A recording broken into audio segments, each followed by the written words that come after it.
did they not get that one Yeah, yet? I'm pretty Give sure. me like two. Okay, guys, listen back to this episode in 4 years when DreamWorks has been bought by Disney.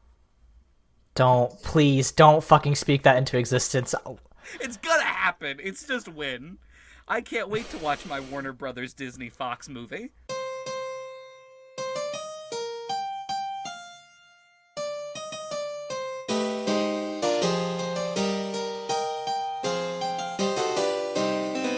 Welcome to Bible Boys, a podcast where two ex-evangelical siblings and an ex-Catholic non-sibling watch Christian media and either praise or condemn it. I'm Aaron. I'm Josh. I'm Michael. This week, we throw our own festival of fools as we watch The Hunchback of Notre Dame. Before we discuss which of these characters made you realize you weren't straight, please be sure to rate and review us on Apple Podcasts, like and comment on our video, and follow us on Twitter at The Bible Boys. Yeah, this movie's gay. Also, boys, I absolutely love this tradition that we currently have of running up against the very challenging slurs used against the Romani people it's just sprinkled in so much of the media we consume. Listen. We're obviously not going to be dropping some of the things they say in this movie, but No. man... I mean, here's the thing, is that it wasn't considered a slur at the time, despite the fact that it was a slur, like it's always been a slur. But they call the Roma people the G word in this film throughout. I really truly don't, it's not meant to be harmful. They just, the people who wrote it thought that was what the ethnic group was called, which is not true. But like, like the 90s were a wild time. Like. It really truly is a case of like it was a different time. Like, that's not to say it was the right thing to do, but like it wasn't malicious, which is at least better than like the fucking Philip Pullman adaptations where they still use the G slur. It's like they're not even Roma. You literally just changed their name. Anyway, weird show. But like, yeah, we're gonna talk about this one because the last musical we talked about was quite bad. And I generally like. I mean, like, I like this. Did anybody not like watching this film? Oh, I love this movie. Oh, I actually didn't even rewatch this because I've seen this film so many times that it's burned into my brain and I can almost reenact it. Yeah. No money for guessing which one made me gay because it was many characters actually. It's fun because this movie was one of the first ones that was brave enough to like look the audience in the eyes and go like, if you're ugly, she's choosing someone else. Listen, we gotta respect a film that's like, hey, sorry, if you're not hot, you're screwed. Listen, she could fix him, and like, I'm sorry, but that's the dream for all of us. That's the dream. It's iconic, actually. It's really good. Let's jump into this fucking flick. Yeah, definitely. So we start with Clopin, the puppeteer. Basically, the story is framed as him like kind of telling this tale to a group of children. We get the first song, which is "Bells of Notre Dame," which kind of sets up the frame for our protagonist Quasimodo. Which, Basically, like, I have to say, growing up, I wanted to be Esmeralda, but watching this as an adult, I know which character I am. are you a Clopin? Oh, absolutely. I was so scared you were gonna go the Frollo route. Have you met me? I have. That's why I was scared. I was like, oh, a new era for Michael just dropped. Michael's entering his racist era. I'm gonna become a judge, apparently. But yeah, I like Bells of Notre Dame. That's actually probably one of my top 5 of this movie. Which is great song. It's hard to pick. Yeah. Bop after bop after bop. I mean, there's one that stands heads and tails above the other, but we'll get there when we get there. If you know, you know. But basically, yeah, it sets up the fact that there's this guy Quasimodo, and his mother was Roma and was essentially killed by this judge Claude Frollo, who is his whole he gets off on doing genocide. That's kind of his whole character. His whole And bit like is they were the people in France that were like, we'll say neutral in 1945 when the regime changed.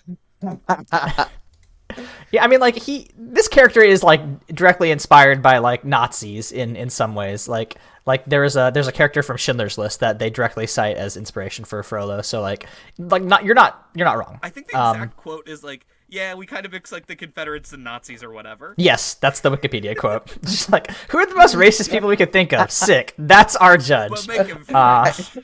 Yeah, make him not an archdeacon. Make him a judge. That way the church won't get super mad at us for this one. Spoiler alert, they still get mad. Yeah, oopsies. But basically, yeah, instead he kills Quasimodo's mom, and he discovers that she has a baby, and he's gonna go drop baby Quasi in a well, but then the archdeacon of the Notre Dame Cathedral is like, hey, don't do that. Fuck, man? Hey, bro, have you considered not? And he's like, well, and like the line is like, for the first time in his life, he felt a twinge of fear for his immortal soul. And that's very interesting to me. This is like the only time he's ever felt guilty for anything. And that's why Frollo is like, fine, I'll raise this child as my own, but he also has to live in your attic, archdeacon. And that's, the most incredible upper body strength that we've ever fucking seen. Oh yeah, he's a superhero. Yes. I kind of like that Quasimodo is incredibly strong because it makes sense. Like that's all he can do is paint minis and work out. That's all he's allowed to do. I can't wait for that arc for Aaron's life. Yeah, for me, once I start doing fucking arm workouts.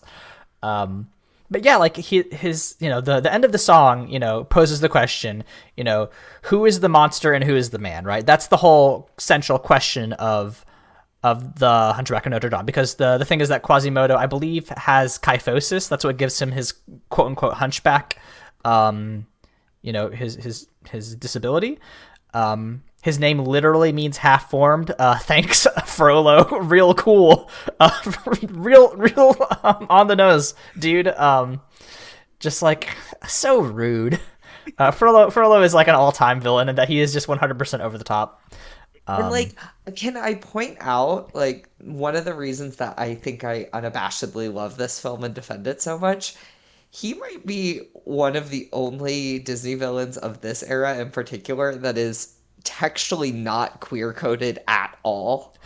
Oh no, he's explicitly straight-coded and like, yeah. No, 100%. Like They're like, all the queer-coded characters are the heroes, and the villain is the one that's like, no, I am rigidly straight. 100%. Like, that's the thing. Like, I'm thinking about Renaissance era films.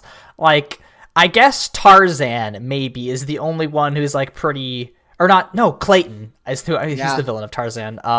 Like he's not really queer coded, but like, I guess Gaston as well. Oh no! Come on! Oh no! I saw. Come on! Here's the thing. I saw the adaptation in 2017, and Josh Gad danced with a man, so there's a lot of gay representation in Beauty and the Beast. Thank you very much. That was back when men could fuck and it wasn't gay.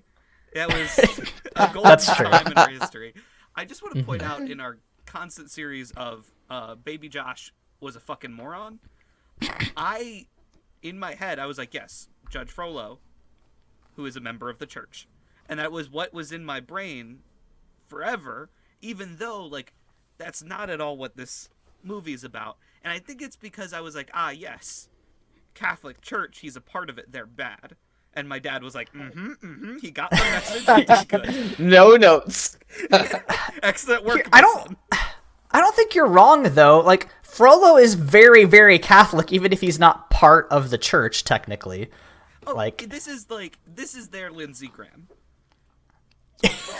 This is French Lindsey Graham. I think even like French Mitch McConnell. Like that's I think a better one. Of just like, I mean, yeah, not technically part of the church, but like, The layers of abstraction you have to go through to turn Lindsey Graham into Judge Claude Frollo. Whew, that's a tough I'm one. gonna text Michael a joke later. Great. Good. I'm blocking you. It's for the gays. But only. thank you. I don't want to hear it. Not in my good Catholic podcast. But basically, 20 years advance, and we get adult Quasimodo. Basically, he, like you said, he is the ringer of the bells of the Notre Dame Cathedral. He's very strong, but because of his cruel dad, basically he is forbidden from leaving. He is caught between heaven and the hell that is Paris. He is stuck ringing the bells of Notre Dame Cathedral. Basically, he people watches and does miniature painting, which, like, it's not the worst life. I spent 8 hours this weekend painting a turtle. Like, I get it. There is something to be said about like the introvert extrovert axis with Quasimodo and Esmeralda. Yeah, 100%. Like, completely diametrically opposed. If you just take their hobbies, it is literally the like bi girl and straight boyfriend. Like, just in hobbies alone. So Actually, true. yes. And I guess we're going for the second dumb little Joshua moment. Like, it took me until this watch, and I watched this movie not that long ago, to go, oh, the gargoyles are in his head. I don't know. I don't think so. Oh, you think they're... I think they're real. Well, I'm gonna... They move, dude. Yeah, but not to other people. Yeah, dog, they do. They move across the cathedral. They turn to stone when other people are around. It's like Toy Story rules, but they like move across the... I think that's more like the weird angels from Doctor Who logic, where they will snap your neck the second they get to you. Oh, they're weeping angels, yes. I like that interpretation. Yeah, like I view them more as the Toy Story thing where they're like, this is the only pure person in all of the world that we can show our true selves to, who's not going to, like, I don't know, try to destroy us because they're religious and, like, won over by the witch trial days of the church. I can't believe I'm going with the least fantastical explanation of, I don't think ringing bells get you that jacked. I think carrying around 3 stone gargoyles is really how you get them biceps. And working on your fucking George Costanza impression. Listen, that man turned into a machine gun. He defended Our Lady. Like, that's real. That's the realest that anybody could be. But this is where we get our, I Want song. Basically, Frollo comes up and he's like, hey, I know you wanted to go to the Festival of Fools, but you can't because you live up here and the world is bad. And we get, like, one of my favorite sequences in all of Disney cinema, which is where Frollo teaches him his alphabet, which is like, what is A? Oh, it's for abomination. What's for B? Blasphemy. C was like, what? Oh, God. I don't even remember, but like it goes D, damnation, E, eternal damnation. And I'm just like, that's a great joke. Like that's how I imagine religious homeschooling to be. I mean, kind of, it's right? One step away from our Southern Baptist upbringing. Yeah. But basically, he does his I Want song. He's like, I want to spend one day out there among the people, and that would make me so happy. And then we zoom into the people, and we see our himbo Phoebus return from the wars. This is set in like late 14th, or not 14th, 15th century, right? Mm-hmm. Yes. So he's fighting like the Lombards, right? Like this isn't even like 100 Years War, I don't think, at this point. No. This isn't even like one of the cool, like, get like a ton of kudos for your medals crusades. Like, it at best he's killing some Germans. Yeah, like See, what was France up to in 1502? Not much. I was gonna say, like, mostly genocide, it seems like. Yeah, I feel like that's it. It's so baffling to me that there's a chance, and my kid brain is refusing to do this, that all these characters know the Americas exist. Like, that is a possibility that is real. Oh, because like the New World has just been discovered. Yeah. And we're like a couple years out, so that's probably like that's honestly in the same way that Turning Red should have talked about 9/11. I think that this movie should have brought up like every moment background characters are just going like, "There's a whole landmass over there." Yeah. So we watched Hunchback 2 for Mortified, and the villain of that's Hernan Cortez. Yeah. It's not, but I wish it was so bad. That's the one with the queer-coded villain, unfortunately. It is. Bad Unfortunately, movie. I've Terrible only film. seen that one once, and don't intend on seeing it again. It's real bad. The worst Sucks ass. downgrade in animation I've ever seen in a sequel. Oh, it's dog shit. Yeah. I don't normally bad. shit on animation because they get enough shit, but oh my god, they did not give them enough money. It's a tough one. But basically, we get introduced to Phoebus, who is, a guard captain returned from the wars, and he stops his, some other guards from persecuting a local group of Roma. And we see Esmeralda, who is, our main love interest for both Phoebus and Quasimodo, but she is, a Roma dancer, and she, does, magic, and she's really hot, and she's, great. And basically, that's their meet cute, and she's very important. But basically, she sees him protecting her and some of her people, and is like, maybe not ACAB. We'll work on it. There's a great joke where his horse Achilles is chasing after some guards, and one of the guards falls in some mud, and Phoebus says, "Achilles, heal," and then the horse sits on the guard, killing him instantly, I assume. But we don't see that. That's the only way for that to end. But Phoebus goes to meet Frollo. There's another bit that I never caught before, but Frollo is torturing the previous guard captain, and he says this line that's like, hey, torturer, hold up. You should wait between the lashes, or else the old sting will stun him to the new. You gotta pace yourself. And I was like, Frollo rules. I love Frollo so much. He is so evil. Aaron is Team Frollo. Aaron watched this film. Is that a surprise? Frollo is the good guy. Yeah, I unapostatized. It was great. Aaron's like, the Catholic Church has a couple great points, and also I don't know how much you guys have read about authoritarian governments, but we might need to get into this. Listen, I would simply make people do what they have to do. Listen, but yeah, basically, Frollo's like, hey, new guard captain, you're gonna help me do genocide. And he's like, are you sure about that? And Frollo's like, yep. And Phoebus is like, okay. But then we get the scene where basically with the help of his gargoyle friends and, basically, I'm not sure what exactly prompts Quasimodo to take the leap, but basically he gets enough courage up to sneak out of Notre Dame and, put on a disguise and go out to the Festival of Fools. And at first he's having a great time. He sees all these people and it's a big party. And then, unfortunately, there's a bit where they crown the King of Fools. He meets Esmeralda briefly. He accidentally stumbles into her tent, and she's like, oh, hey, are you hurt? And she's very kind to him. And he's like, wow, this is a person that's shown me kindness. This is great.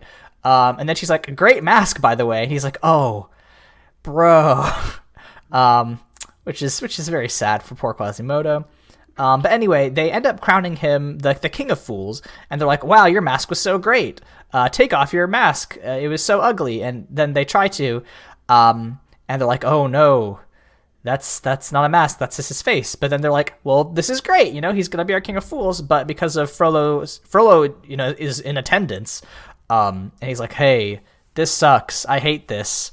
And he, prompts his guards to, throw fruit at him, and then they tie him to a wheel. I never understood why they just immediately turned to a torturous rabble. They're just they immediately turned and started torturing him. Very mean. It's very sad, and then Esmeralda has to step in. The mob mentality of France, and I've been saying this for years, the mob mentality of France is outrageous. You got to give it up. I mean, like, this is actually an interesting moment in the movie because I feel like it's rare that we see male humiliation used to characterize a female character. But this Yeah. is like very clearly to show like Esmeralda's nice and she's different and she thinks differently, right? Like she's kind of fighting against this ugly person discrimination, which kind of feels like what the movie wants to tell you. I mean, unfortunately, kind of, yeah. Like that feels like the message that the movie wants to Yeah. give. When like in actuality it's very much like, hey, what if the church is not right about things? Yeah. Again, the message is be nice to ugly people. However, Do not date them. do not under no circumstance date them. Fuck them, yeah. My favorite bit with Esmeralda here actually is right before Quasimodo is crowned, and she's like doing her sexy dance, and everybody's like cheering for her, and Frollo's like, ugh, look at that disgusting display, and Phoebus is right next to him, and he's like, yes, sir. Just like, I love my horny power couple. They're great. The idea of like having to stand next to your very creepy and gross boss while you both are just unbelievably cartoonishly awooga horny, it makes me so upset. Well, like, I gotta be honest, I feel like Esmeralda and Phoebus give me, like, bi-couple energy. Like, Phoebus is a himbo in a way that only a bisexual man can be. Hell yeah. It's really good. Not a thought between those eyes. Nope. No. Just a respect for the law. But basically, Esmeralda saves him. Frollo's like, capture her, and Phoebus is like, I'll kinda try, but not super hard. And then basically he takes, I think Quasimodo kind of brings her back to Notre Dame. But like basically Phoebus, Quasimodo, and Esmeralda all end up in Notre Dame, and basically Phoebus corners her, and he's like, hey, say that you said sanctuary, and she's like, what the fuck are you talking about? And then Frollo comes in, and Phoebus is like, dang, she claimed sanctuary, there's nothing I can do. And then Frollo's like, well, we'll just lay siege to this church, a thing that would be normal and respected. All my guards are going to be super cool with this, actually. Extremely Catholic guards are gonna love they're gonna love attacking a church and then having a bishop come out and go, enjoy hell. Yeah, like the anti-pope's gonna extremely excommunicate you. What are you doing? There's at least like 2 secret Calvinists that are like, yes, Yeah, got him. finally. I wanted this, actually. All my good works are finally proving. But then we get one of the best songs in Disney history, which is "God Help the Outcasts," which is Esmeralda's lament that her that the Roma are being persecuted, and her cry to appeal to the Christian God and be like, you are also an outcast. Please help my people. And it's great. And like, we made the joke about what made us gay, but in a way, I feel like this song made me an activist because I first heard the song and I was like, fuck yeah. I don't know if it made me an activist. It did make me hate the Catholic Church more. And I see why our parents Those are related. let us watch this so much. Because our dad was like, this is doing exactly what I wanted it to. Yeah, they watched like on aggregate, they're like, that one's getting a little activisty, but that one's getting kind of anti-Catholic, so we're gonna call this a win. This is a slight sidebar, but I've been talking with my parents about like possibly me going out of the country over the summer, and one of the places I really want to go to is like Rome because I'm a huge history buff, and every time I mention that, my dad's like, the Pope's over there. And I'm like, what are you implying you want me to do to the Pope? What are you implying that I should do to the Pope? Listen, all he's saying is that the Swiss Guard is understaffed these days. He's saying old people sometimes have a little oopsie on stairs. Do they have the chairlifts on those really old stairs there for the popes? Yeah, the Pope Mobile actually is just, they have one of those chairlifts, but it's the Pope Mobile, so it's just a big bubble. They had to cut a hole in the Sistine Chapel to make it work, but If we ever did merch, it would be the Pope on one of those chairs. you know what? I'm down. That's great. We also get a bit here where, Quasimodo and Esmeralda bond about their shared, ostracization from society. Quasimodo mentions that he's a monster. And Esmeralda reads his palm, and there's a weird bit where she's like, well, there's no monster lines here, so of course you're not a monster, which does imply that she has read people's palms before and gone, oh, That's a monster. you're a Demogorgon. Ah, shit. Gotta go. That'd be this dude, but Frollo is right there. He would definitely have monster lines. I mean, yes, exactly right. That's the point. That's the thing the movie is saying. The monster lines would have. And if you, it would of course be if the you're- 3 lines with the little connecting bit at the very top, and they're green.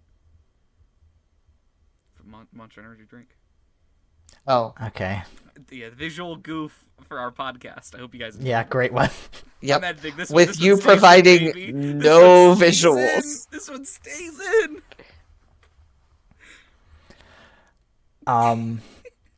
Anyway, then we get the best song ever, which is Hellfire, which is where Frollo is like, oh, because basically what happens is Quasimodo helps her escape.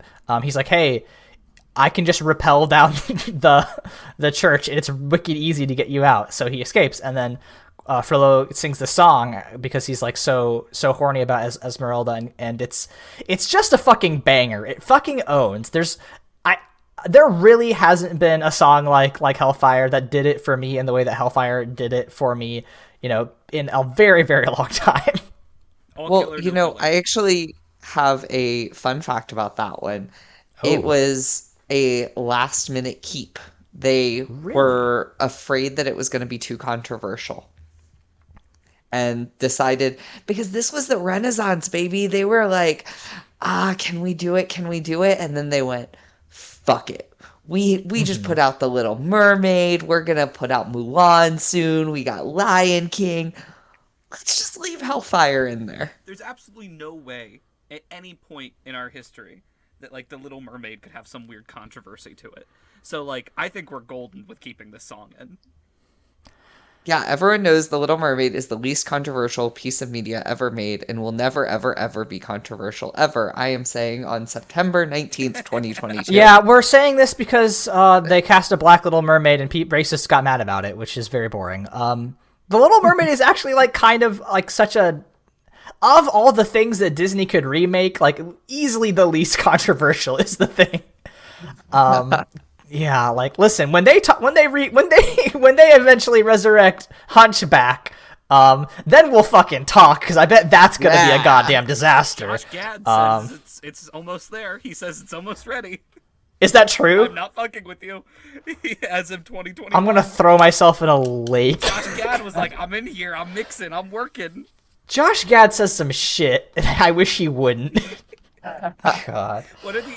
So he's either, we're all in agreement. Either he's definitely going to be a gargoyle. Yeah, I mean, obviously, yeah. right? The Jason Alexander one. Totally. Because my brain's he might try for Quasi. Oh, I feel like he's got to be. I would not allow it. He's got. No. He loves being a little weird guy. Yeah, he's a little pervert. That's his whole thing. Aaron. We just watched fucking the Mormon musical. That's his whole deal. I do. That's his whole deal. I have not forgiven Josh Gad for that or Frozen. I want to, in my new board that where I connect all of our things to Ronald Reagan. I have a new one where it's what TikTok audio was inspired by our movie that week, and for the last 2, it's been very easy. Of the Book of Mormon song going around, and then the Frollo and Quasimodo song with the "You Are Deformed." 100%. But yeah, I mean, I could talk forever about Hellfire. They have the Catholic choir singing in Latin in the background that kicks ass. And I mean, there's just, him torn between the fact that he wants to do genocide so bad, but also he's very horny for Esmeralda. And it's he is so just to the core redeemable, and they never even try, which is really good. They just go, completely balls to the wall with Frollo, and I love that. It is great to have like a Disney movie with like a Castlevania villain just thrown in the middle. I mean, yeah, exactly. Like just the dude, what is a man, right? Just the dude that killed Dracula's wife. I mean, like, yeah, 100%. And then like the next scene where Frollo shows up to muster the guards, and Phoebus is like, "Hey, are you all right, sir? You look a little bit tired." And Frollo says, "I had a little trouble with the fireplace." So iconic. fucking good. He jizzed in that fire, right? You sure you're editing this one, Josh? You sure you want to leave this in? I'll probably take it. God. So then we get the genocide montage where basically Phoebus, goes and persecutes, Romani people, and then at one point they like barricade a family inside a house and then set the house on fire. And Phoebus is like, "I'm actually done. A cab. This sucks." He disobeys orders. He puts out the torch that he was ordered to throw on the thing, and then Frollo does it anyway. He's kicked out of the guard. Esmeralda saves him from being shot to death, and she takes him to Notre Dame. It's a completely good scene. It serves a purpose. This is where we start to get the Esmeralda Phoebus love triangle, like culmination of their actual romance. There's one line where Esmeralda's like tending to his wounds, and she's like, "Ah, that arrow must pierce your heart." And he says, "I'm not so sure it didn't." I was like, Phoebus, I wish you bled to death. Bad I'm line. telling you, himbo. Just like, I guess. not a thought. She is looking at the person where, for once, it worked. She did change him. She did make him better. And I mean, I guess. I'm team Esmeralda on this one. It's weird because they paired this with the song "A Guy Like You," which is also like one of my bottom tier songs in all of Disney. I hate the song so much. I think it's nothing. I cannot believe this was the song they were going to cut before Hellfire. But basically the gargoyles are just like, "You're so fuckable, Quasi. What are you talking about?" We'd fuck you if we were real. I love the idea of like your friends coming together to sing that song of all songs as your hype song. It's the friends hyping you up before you send like the risky text. Yeah. I'm like, no, of course she'll say yes. It's real bad. But basically, before Esmeralda leaves, she gives Quasimodo a map of the city where she can where he can find where the Court of Miracles is, which is where all the Roma are hiding out from Frollo's people. Basically, Quasi sees that Esmeralda and Phoebus are making out, and he's like, "Ugh, I kind of fucking hate Phoebus." How does Esmeralda get captured again? Or what happens is that he thinks that they're gonna go capture her, right? Frollo tricks him. Yeah, like she's on the run, and they think that they need to like warn Esmeralda that Frollo's after them. But that's what happens. Frollo set his trap card. Which is that his adopted son does not have a lot of experience with the world, and he just like follows him, which is kind of a boring trap. But listen, you gotta resolve your narrative beats. I get Phoebus, it. Who's a dumbass, and Quasimodo, who's been outside twice. So like that's true. Two brain cells, actually... neither of which is functional. Right, like it is kind of believable based on the characters that we're dealing with. Yeah, they're doing their best, but they're not the brightest bulbs in the box of light bulbs. I mean, except Phoebus watching Frollo go no, burn them alive while they're inside their homes to go, whoa, I'm on the wrong side of this one. Am I the baddie? Yeah. But basically, they follow this map that Esmeralda gave Quasi, and they end up in the Court of Miracles. And Clopin does this thing where he sings the song about the Court of Miracles, and it seems very. Clopon is such a fucking scamp in this one because he's just like, "We're gonna kill you now, you little dweebs."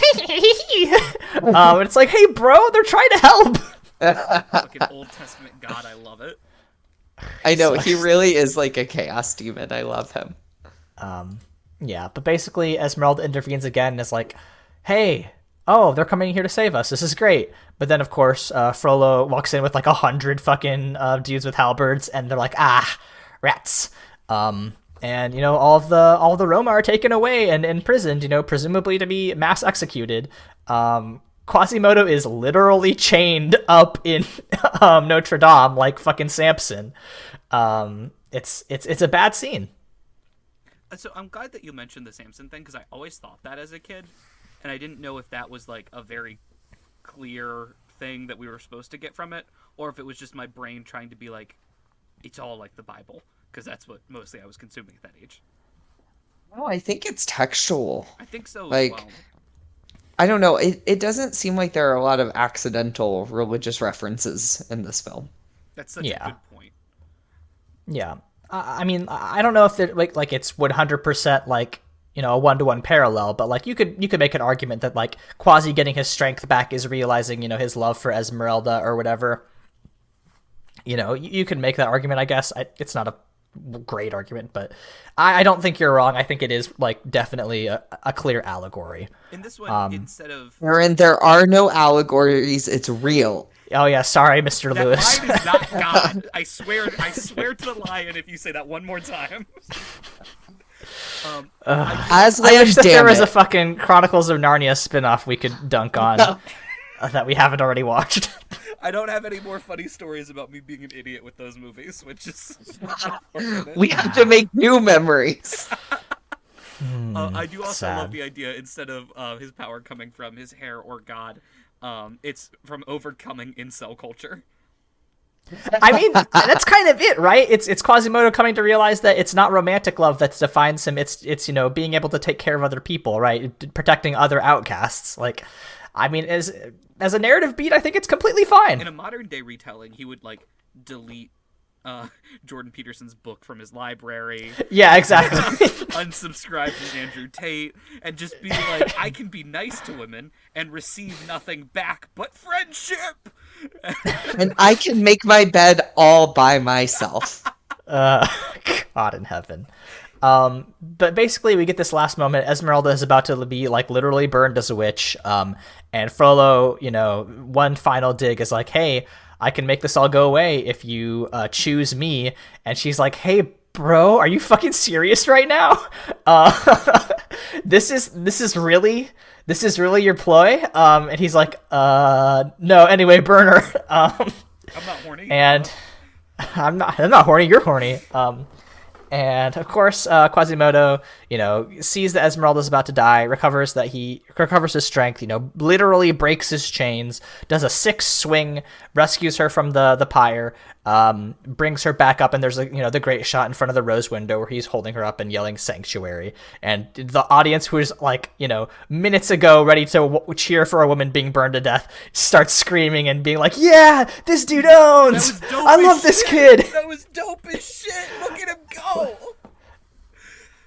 Listen, the instincts to reward cool stunts has been all around much longer than the Fast and Furious movies, and I gotta respect it. If this took place in Philadelphia, I'd believe that scene in a heartbeat. Yeah, Actually, I know. no, I would believe it in Paris, too. Listen, the Parisians just want a good riot, and Phoebus gives them one. You gotta respect that. I give them points. Basically, Frollo's like, "Well, I guess we have to lay siege to one of the most famous churches in our city. That's not gonna go bad at all." And you know, he tells the guards to attack Notre Dame, and we get a sick, you know, like siege sequence where Phoebus rallies the peasantry together, and they start doing battle with the guards. There's some weird shit where, like, you know, this is where I'm like, I really don't think the gargoyles are fake, because like they are actually, like, you know, killing people in the siege. At one point they pour lava down into the gutters, like the rain gutters, so lava is pouring out of the mouths of gargoyles. It's such a good sequence, even if it doesn't make any goddamn sense. it is unfortunate. This movie does take place in 2019, and that when you pour lava on a building that old, it does catch fire. But thankfully, all the billionaires came together and they are repairing it. Great. Good. Um, there's but like they Frollo manages to get into the cathedral, and he finds Quasimodo and he's about to kill him. They have a cool battle, and there's this bit at the very end, right before Frollo dies, where he is quoting, and he shall smite the wicked with his sword and then like lay them low. And cast the demons back into hell or whatever, and like his eyes are like glowing red, and he's like raising his sword up to slash at Quasimodo and kill both him and Esmeralda. And I think that's a really good sequence, because like then also the gargoyle like thing he's standing on breaks and he falls, and then like it actually like growls at him, and then he falls into the fiery pit, which is irony. Is pro-life, dies. It's a great just it's like an ironic death that makes sense for such a terrible villain. Great sequence. I do want to take a moment and talk about the dagger choice that they gave to Frollo, where they were like, what if we gave him the most evil dagger? Like, what if this dagger was awesome? It's really like Jafar's dagger from Aladdin, where it's just like a million different squiggles. It's just... Yeah, for real. It like hurts to look at. It like definitely has killed defenseless children before, even before Frollo or like found it. Like, I love it. I love when they also you put in the extra touch of the animation of he doesn't just have a dagger; he is the evil dagger. 100%. It's definitely cursed. He got that from the Vatican vault. It's real good. That's the dagger that Peter used to cut off a dude's ear. And then we that's it. Phoebus and Esmeralda get together. They will later go on to have a child voiced by Haley Joel Osment of Kingdom Hearts fame, which I think is very great. But they get together, and Quasimodo discovers he gets a new family. And that's how the movie ends, and it's great. And we get the reprise of the Bells of Notre Dame, where Clopin asks once again, what makes a monster, or what makes a man, and we, the audience is allowed to interpret that as they will, kind of. If you interpret it wrong, you're a fucking moron. But what are you gonna do? But yeah, that's it. I think anybody listening to this has probably seen this film, or at least seen enough of the memes of it to understand what we're talking about. But yeah, I thought it was great. If you heard the TikTok audio, you pretty much got it. No, don't just listen to TikTok. God. I fucking adore this movie. This movie's so awesome, and it perfectly captures my love for like really well animated work that also attacks Christianity. That like also the music is just astounding, and you, as famously, I've made it very aware. I'm not a huge musical guy, but like this just breaks out of that like genre for me, and it's just so. This is up there with like Prince of Egypt of one of my favorite things, and it does have some like flaws that I see now as an adult, but I completely ignore them because nostalgia. Yeah, I mean, like, I don't know. I think this movie kind of deserves the love it gives. It's a creature of its time, but like I think it does a good job of being very critical of structures in a way that is also friendly for children. And that's not really easy to do. I love that I love when organizations attempt to tiptoe around criticisms of Christianity, because like this movie I think got just as much fucking anger as the the Dogma movie that we watched that like just makes fun of Christianity, just because like people were very upset, and Christianity isn't even made to look like, they're not the textual bad guys. They're the subtextual bad guys, but they're not the textual bad guys. Yeah, I mean, like, I don't know. I think that there would be a positive spin on this of like, yeah, look at people who use religion for their own means, but like, that might be asking too much of people to actually watch the film.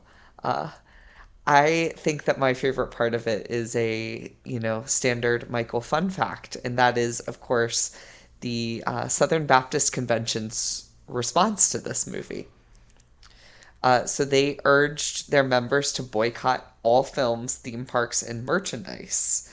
And it was right after this film came out, and they said it's partially because of this, but then also because Disney extended health benefits to same-sex partners of gay employees, and that they allowed gay nights at their parks, which the Southern Baptist Convention called a, quote, promotion of homosexuality. I believe gay nights are Thursday nights, right, Michael? Yeah, every night's a gay night if you really just like live it as your lifestyle. You know what I mean? Um, I want to talk to the Southern Baptists that listen. The active practicing Southern Baptists. Like, comment, and subscribe if you're a Southern Baptist. We, I guess I'm back, have one thing going for us. One thing. And that's our pulsing deep hatred of the Catholic Church. And there is one thing that we all come together and agree on, is that the Catholics are incorrect and wrong about everything. And, like, Lutherans are a little funny. Here's the thing. Here's the thing about this film is that, like, while it does portray the Catholic Church in a negative light, it does kind of highlight Catholicism's number one strength that has yet to be defeated by any branch of Christianity, which is, of course, its aesthetic, which is unmatched. Sorry, Lutherans and Protestants, but, like, y'all got nothing on Catholics. can we just say how on-brand it is, though, for a film that seems like only really interested in criticizing the Catholic Church, for Southern Baptists to stand up and go, "Why are you persecuting me?" And it's like, Completely shooting themselves in the what? foot. The Vatican being like, "Are you sure about? Y'all are usually not backing us up here, but okay." They're like, Well, no, and- you okay. suck. They're going after us. I don't know how, but you made this France movie about us. Well, I love it too because Disney's vice president at the time, John Dreyer, said one sentence about it, and he said, "The film speaks for itself." And like, there are just no ages of Disney press where they're like, "Shut the fuck up. Everyone's watching this. You've lost. Checkmate, bitch." Like, that's more or less what that quote says. Yeah, I really wish Disney would do that shit these days. Just be like, "Fuck off, dude." Like, oh god, I can't believe I'm nostalgic for the goddamn 90s. I was non-existent when this movie came out. That's the difference Very, between very us, young. isn't it? Yeah, I don't have a ton of fun facts. This film just kind of like, I don't know, audiences pretty much liked it, and it took a lot of big swings. So, like there were some criticisms about the quote unquote homosexual undertones, but all of it's pretty much what you would expect. And I think it's fun. I kind of think it is a good adaptation of kind of one of the darkest pieces of fiction I have ever seen. Yeah, Victor Hugo's original was not nearly as lighthearted. No. And yeah, they turned that into something that's fun and lighthearted and also critical and dark and interesting. And Disney has never made something so biting, I don't think.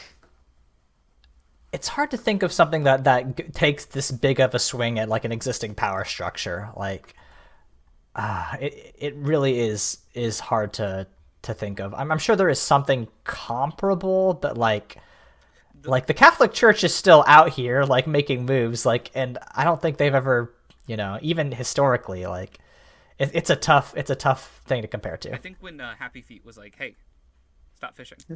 That's DreamWorks, isn't it?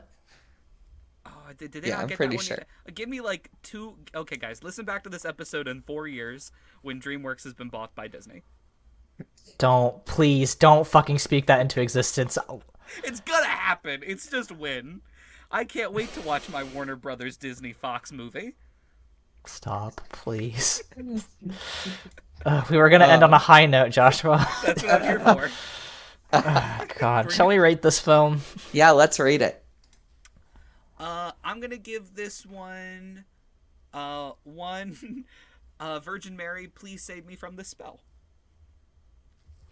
I'm gonna give this number 4 on the Pope's list, Peter. Oh shit, the OG. Wow. Okay. I am going to give this film just a very simple rating here, and it's the only answer to when someone tells you silence is to throw your fist in the air and say justice. Oh, hell yeah. When we are not responding to the Catholic Church's calls for silence with justice, where can people find us on the internet? I'm at Green History on Twitter. I'm at Michael's Diamonds on Twitter. I'm at AaronSXL on Twitter, where I tweet about tabletop RPGs, health policy, and writing.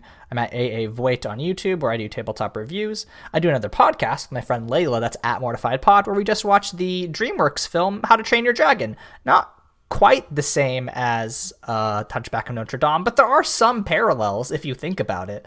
But yeah, if you like that kind of critical analysis we do here, check out Mortified.